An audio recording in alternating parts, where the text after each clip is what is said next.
Shrek burst onto the scene in 2001, little did the masses know that this would pave the way for a gay icon to grace our screens. Spoiler alert, it's not the character with the humiliation kink. It's a thong! Ow! To help market the film's release, DreamWorks marketed Shrek everywhere. Grocery stores were filled with green. Shrek green ketchup, Shrek green Twinkies, even Shrek Vidalia onions, I guess, because ogres are like onions. due to the success of the first film, the sequel was promoted to a theatrical release. Shrek 2 released in 2004 and became the biggest box office hit of 2004 and also the highest grossing film in the entire Shrek franchise. While Shrek 2 continued Shrek Mania and has become known as one of the best sequels ever created, scientifically verified, it also introduced a character who I believe deserves the title of a gay icon. The fairy godmother. Now, in order to prove that the fairy godmother is a gay icon, we're gonna need some sort of system. Since camp is a big part of what makes many gay icons, I have created a very scientific scale to measure the fairy godmother up against. I call it the campfire scale. Are you having trouble convincing someone that your favorite character or actor is a gay icon? Introducing the campfire scale, the unofficial gay icon rating scale. Need to determine if someone is a gay icon? Look no further. The campfire scale was scientifically created to get to the root of what makes a gay icon a gay icon. The campfire scale stands for camp, attitude, multifaceted, personality, fashion, independent, reading skills, and of course, entertainment. Call a number on the bottom of your screen to get your first assessment free. We will go into detail about how the fairy godmother checks each one of these boxes for the campfire scale, crowning her a gay icon. With camp being a large part of queer culture, of course we're gonna start there. Now, camp is going to be our largest category since the creators definitely dialed the camp factor up to a 10. During her first on-screen appearance, the fairy godmother floats down from the sky in a bubble, Glinda style, singing that she knows what every princess needs to live happily. I mean, come on, look at these twins. Instantly, she has the musical theater gaze on lockdown. Entering in a bubble is camp enough, but then later we see she leaves in a flying carriage. Thinking about this logically, this means that she was driven to the castle, parked way above the castle, just to make an entrance. What an icon. She briefly interrupts her first musical number after being shocked to see Fiona's an ogre, but she proceeds to continue her song because she is what? A professional. Thank you. While the whole Shrek franchise subverts common fairy tale tropes, the fairy godmother does it in song and dance. This song is complete with dancing furniture and dresses made by mice. The dancing furniture is not cute and charming, as we see it later block and threaten Shrek from leaving when the fairy godmother traps him. Wanna dance, pretty boy? Instead of a few cute mice crafting a humble dress, we see hundreds of mice hard at work creating an expensive garment. Did the fairy godmother predict fast fashion? The dress literally disappears at the end of this musical number. What's faster than that? The fairy godmother's first song also features sexy manboy chauffeur Kyle, who appears to be into whip play and is quoted as having a sexy tush. The fairy godmother knows what the girls, gays, and theys want. She's bringing the eye candy everywhere she goes. Look at these dance moves. You can't tell me this is not pure camp. The next time we see the fairy godmother is at her factory. She has photos of herself all over her reception area. This is not only camp, it also shows her self-confidence. She knows she's an icon. I would love to have a framed photo of the fairy godmother in my house. Oh well. Well, at her factory, we see the fairy godmother making a love potion. This potion making scene is very similar to another gay icon, Ursula the Sea Witch. Icons respect icons. She says she's adding just a hint of lust to the love potion and then proceeds to dump in about half the bottle. Okay, Sandra Lee, I see you. 2 shots of lust. The fairy godmother knows the power of body language. She later pulls this love potion out of her cleavage, really upping those camp and lustful vibes. At the end of the movie, unfortunately, the fairy godmother is defeated. Even in death, she's beautiful. She evaporates into a million bubbles, which is honestly the gayest way to go. All she leaves behind is her magic wand and her broken glasses. Come on, you know people have a thing for strong women with these glasses. I'm looking at you, Bayonetta fans. No one said you could touch.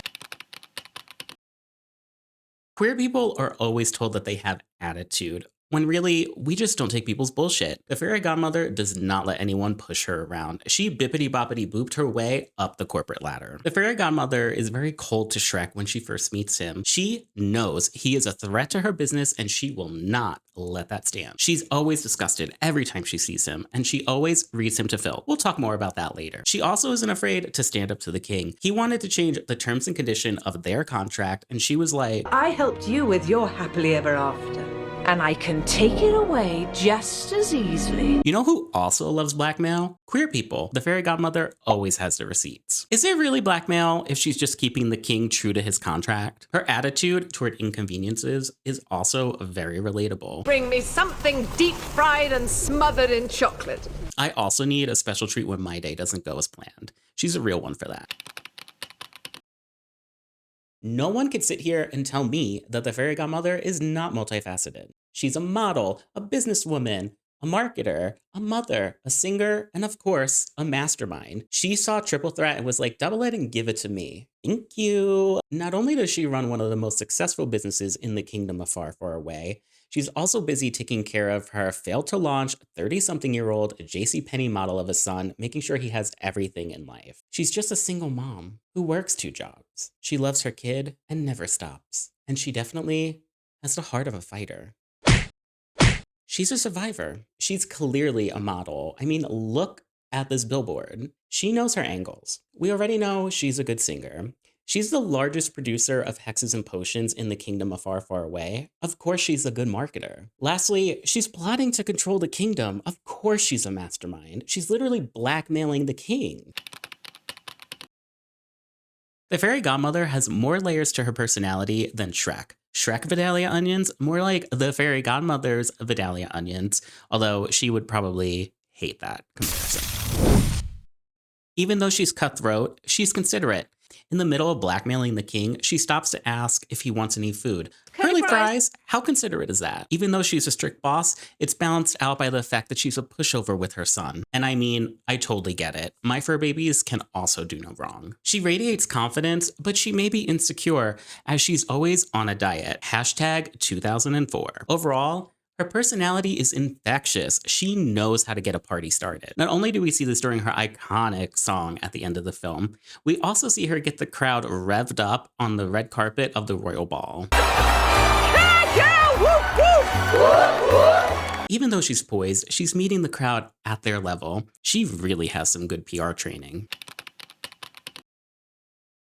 Now, I'll be honest. I'm not totally in love with her everyday outfit that she wears throughout the film. It's not really my vibe. And don't get me started on that Moo Moo ballet shoes realness that we see her in the prologue. We don't talk about that. But her outfit during her iconic I Need a Hero song makes up for all of these shortcomings. She does a magic reveal outfit change, drawing the attention of the crowd before she starts singing. She transforms into a red sparkly dress with a high slit. She completes the outfit with matching glasses, earrings, and shoes. She does not leave any detail unchecked. We already spoke about how she's a model, but she knows how to work this outfit. She goes from seductively laying on the piano to jumping into action as the beat drops. Beautiful and functional, we see that the fairy godmother is able to work her way around the stage without any restrictions. We can't forget to mention the hair glitter that she always has on. It really adds to the fairy but businesswoman vibe. Speaking of businesswoman, the fairy godmother is the HBIC. We see during the film that she is the largest producer of hexes and potions in the kingdom of Far, Far Away. She is the Miranda Priestley of Far, Far Away. We touched on her being a good marketer before, but we need to talk about her business cards. They say happiness is just a teardrop away on them. If you cry on the business card, it connects you to the fairy godmother's voicemail. Having to cry to get into contact with someone who's in the business of happiness is such a great business model. That's like guaranteed business. We also see that she doesn't just wait for things to happen, she makes things happen. She always has a plan ready to go. She even has a chorus on standby, which we see in her I Need a Hero song. You don't have to get ready if you stay ready. Speaking of independence, not only is she a business owner, she's also a single mom. She's raising Prince Charming all by herself, and boy, does he need a lot of support. He's hopeless. I imagine the fairy godmother is that type of friend who will listen to you cry about your boyfriend and then shit talk them. Sometimes you need to hear the hard truths, and the fairy godmother is here to deliver. We can see her reading skills in action when Shrek goes to visit the fairy godmother at her factory. Shrek is asking for help, saying that Fiona is not happy, and the fairy godmother is like, I wonder why that is, and then proceeds to bring the receipts. She pulls every princess fairy tale off of her bookshelf, showing all of the happy endings without an ogre in it. The library is literally open. Reading is fun. When Shrek gets offended, she's like, Don't you point those dirty green sausages at me! which I think is iconic. Later on, after Shrek takes a happily ever after potion, he goes to find Fiona and is trapped by the fairy godmother. When Shrek is calling out to Fiona, the fairy godmother does a really good job mocking him. Oh, shoot. I don't think they can hear us, Pigeon. She then tells Shrek, but she's a princess, and you're an ogre, while literally looking him up and down. Sometimes reading also includes nonverbal communication. Side note, this is the first time we're seeing Hot Shrek, and can I just say, he can get it. Move over, sister. Hi there. Do you come to this abandoned barn in the woods often? We already covered the fairy godmother's first musical number. Do I need to remind you about these dance moves? It was full camp and highly entertaining. Whip play, dancing furniture, the fairy godmother jumping onto a chair and tipping it over, and a dog. The fairy godmother knows how to get our attention, and she also knows how to get everyone else's attention. When her plan is not going her way towards the end of the movie, she instantly draws everyone's attention while dedicating a song to Shrek and Fiona. In addition to her beautiful outfit change, she proceeds to sing the best cover of all time, I Need a Hero. She draws us in with a slow ballad, seductively laying on a piano. Then she leaps into the air, flying and dancing around the stage. She is giving a masterclass on how to give a good performance. She would totally win the talent show Maxi Challenge on RuPaul's Drag Race.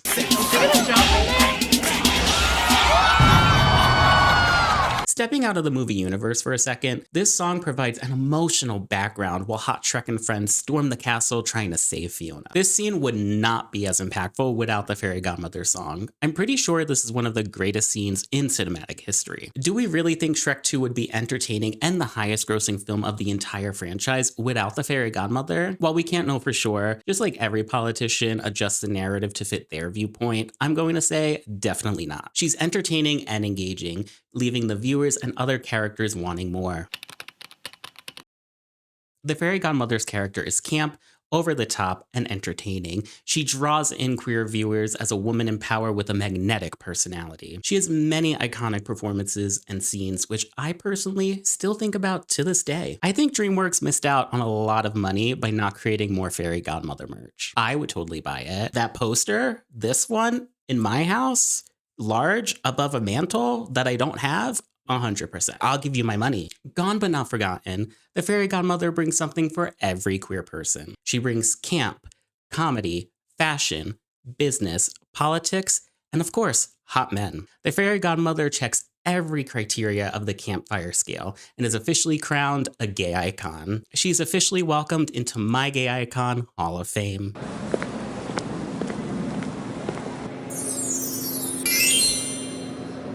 If you made it all the way to the end of the video, thanks for watching. If you enjoyed it, please give it a thumbs up. If you like hearing me talk about things that change my brain chemistry, make sure to hit that subscribe button, and I'll see you all in the next video. Bye.